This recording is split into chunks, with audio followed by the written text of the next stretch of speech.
Hello everyone and welcome at watching another video game review from Gaming Fathers series. This time we will focus on arcade puzzle platformer called the Land of Eyas. Prepare your brains, fingers and nerves and let's get started.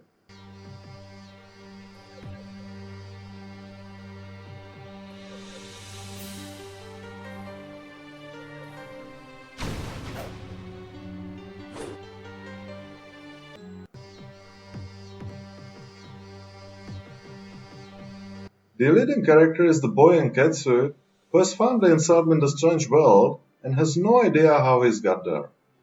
His goal is to find a way home, but you can bet that it will not be an easy task as an environment is not friendly at all. He will need to overcome many obstacles and let the gravity to work in his advantage to see beloved home again. I'm sure that each of us has seen similar story many times, so it is far from being original. So the story is average as its best. Let's see if the other parts of the game are better or worse.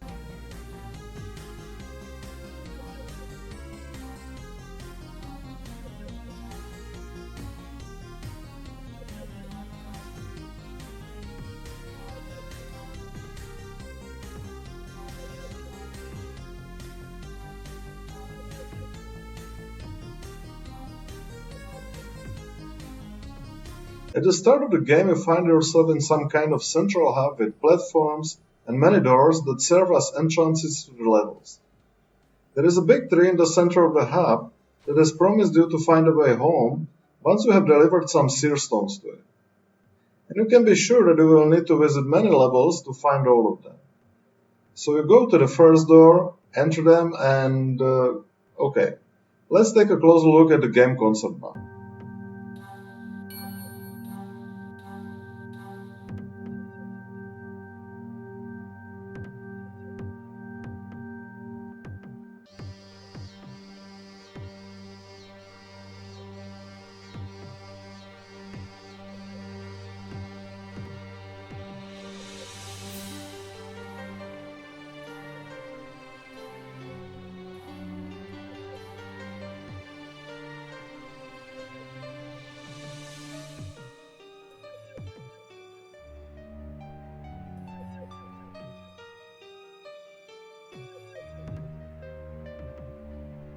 Each level consists of two parallel realities. One is as we know it from real world, where down means the space under our feet and up is above our head. The second one is upside down. They are separated by a horizontal line that reminds water surface. Above it is the normal reality and under it is the upside down one. The Land of Eyas is played like a classic platformer. You are jumping from one platform to another and avoiding obstacles to get to the end of the level. However, you need to keep in mind that here you need to use both realities to get there. What does it mean exactly? Once you get to the spot where you are not able to get further, you just need to try to find the solution in parallel reality. So you simply fall down to cross the line separating both realities, get upside down at once and land on some platform there. While doing it, you find out that you will land at a spot that is exactly at the same height, or should I better say low, as the spot where you were jumping from in the opposite reality.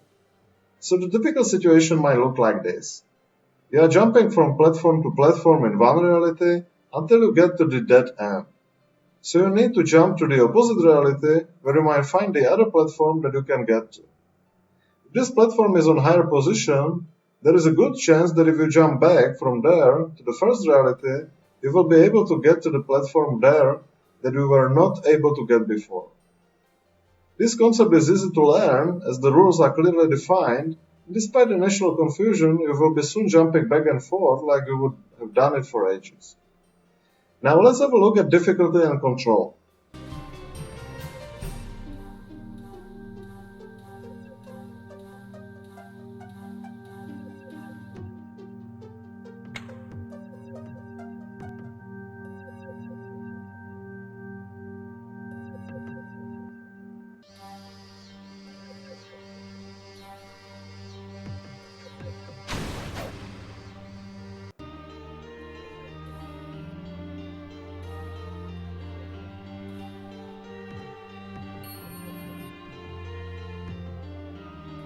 As you can imagine, such a concept requires very precise and responsive control, especially when the game requires precise reaction and you have literally a split second to get somewhere while you are jumping in the air.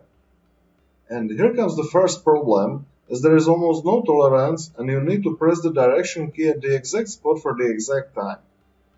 And usually you need to find this by a trial and error approach.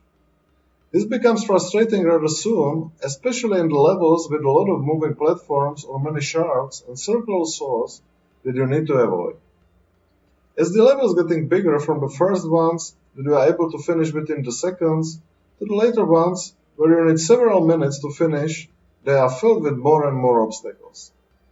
One mistake and you can start over again. Even the checkpoint that is usually at halfway through does not spare you of frustration, especially when you can see only a small part of big level while moving. You can zoom out to plan your next steps while standing, but this switching between the camera distance is not very comfortable, and you need to virtually learn the level design by heart to know where you are jumping, which increases the difficulty.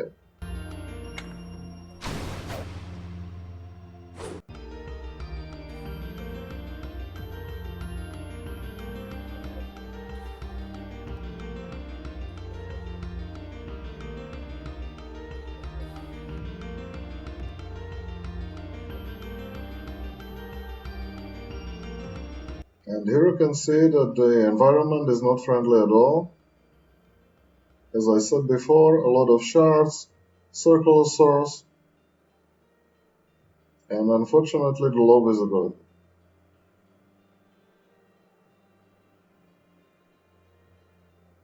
This one is better, but still not ideal yet.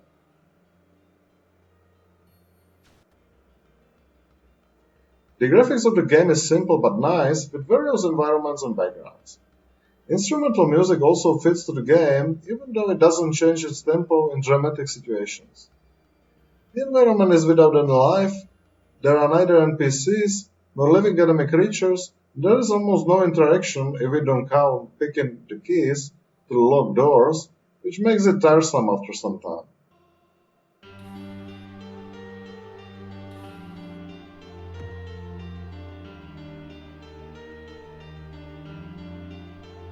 Let's get to the final decision. The initial excitement of the original game concept gradually turns into the frustration of the punishing gameplay caused by too strict requirements on accuracy and timing of your actions and insufficient camera view in bigger levels. The nice graphics and music cannot cover up the lack of life and interactivity in the game environment. The idea of jumping between two parallel dimensions is original, but it is not enough to keep you interested all time long. There is nothing special besides of this. No character development, no new moves, no new interactive objects, and so on. The game costs €10 on Steam, which is rather a lot for what you will get. I cannot even recommend the game to your children because of steep difficulty curve and repetitivity. As there are at least twice as many cons than pros, I have to give the Land of Eyas thumbs down and Gaming Fathers Index 5 out of 10. Thank you for watching this episode of Gaming Fathers Review series, and I hope that you will come back next time.